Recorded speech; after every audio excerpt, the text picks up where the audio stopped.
नमस्कार, मैं अंजना और आप देख रहे हैं खाकी वर्दी। आइए रुक करते हैं आज की बड़ी खबर पर। रायगढ़ में ड्रग रैकेट का भंडाफोड़, आरोपी गिरफ्तार। नेपाल और उत्तर प्रदेश से ड्रग्स लाकर शुरू किया था रैकेट। आरोपी से 13,61,000 रुपए की ड्रग्स जब्त। रायगढ़ पुलिस अधीक्षक आंचल दलाल द्वारा प्रेस कॉन्फ्रेंस में दी गई जानकारी। रायगढ़ जिले के मुरूर तालुका में एक ड्रग रैकेट सक्रिय था। रायगढ़ पुलिस ने इस रैकेट का भंडाफोड़ कर आरोपियों को गिरफ्तार कर लिया। रायगढ़ पुलिस अधीक्षक आंचल दलाल ने बताया कि ड्रग्स से जब्त होने की सूचना लेकर पूरे रैकेट का भंडाफोड़ किया गया।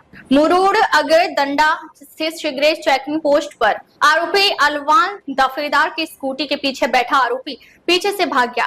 पुलिस ने शक के आधार पर उसकी तलाशी ली तो उसकी स्कूटी की डिग्गी में 776 ग्राम ड्रग्स बरामद हुई। इस मामले में मुकदमा दर्ज कर लिया गया है। इस मादक पदार्थ तस्करी में कुल 13 आरोपी शामिल हैं। इस मामले का मुख्य आरोपी विशाल जायसवाल है, जो नेपाल और उत्तर प्रदेश से मादक पदार्थ हशीश लाकर ड्रग्स का धंधा चला रहा था। इस मामले में आरोपियों से 13,61,000 रुपए का माल जब्त किया गया है। आपल्याकडे रात्री नाकाबंदी चालू असताना मुरुड मध्ये एक संशयित वाहन आपलं स्कूटी आढळली होती। त्याची ज्यावेळी चेकिंग करण्यात आली तर असा दिसून आला की ते चरस त्यांच्याकडे होता, जवळपास 776 ग्राम चरस। मग पुढे याची तपास करण्यात आली। त्या तपासची टीम मध्ये एपीआय विजय देशमुख सोबत पीएसआय अविनाश पाटील आणि महत्वाच्या ज्या व्यक्तीने हे थांबवली होती गाडी, त्यांचं नाव काय?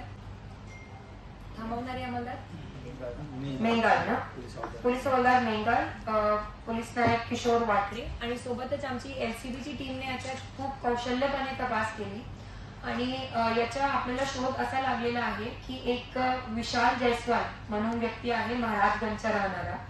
तो नेपाळवरून हे चरस आणत होता। 2024 पासून त्यांनी हे पुरवण्याची सुरुवात केलेली होती आणि त्याचे इथे नातेवाईक आहे अनूप आणि अनुप जायसवाल म्हणून, ज्यांना पण आपण याच्यात आरोपी केलेले आहे। त्यांच्या माध्यमातून हे चरसची विक्री तो मुरुड काशी या भागात करत होते। याच्यात महत्वाचं हे आहे की सर्व आरोपींचे नाव आपण सर्वांना प्रेस नोट मध्ये देण्यात आलेले आहे। हे सर्व आरोपी जे पूर्ण हे ड्रग स्मगलिंगचा नेटवर्क होता त्याच्यात वेगवेगळे रोल्स प्ले करत होते। एक याच्यात सप्लायर होता, एक ट्रान्सपोर्टेशनचं काम करत होते, एकाचं कम्युनिकेशनचं काम होता, एक व्यक्ती मॉनिटरी ट्रान्झॅक्शन्स बघत होता आणि शेवटी काय डिस्ट्रीब्युटर्स, जे की शेवटचे व्यक्तीपर्यंत पोहोचवत होते।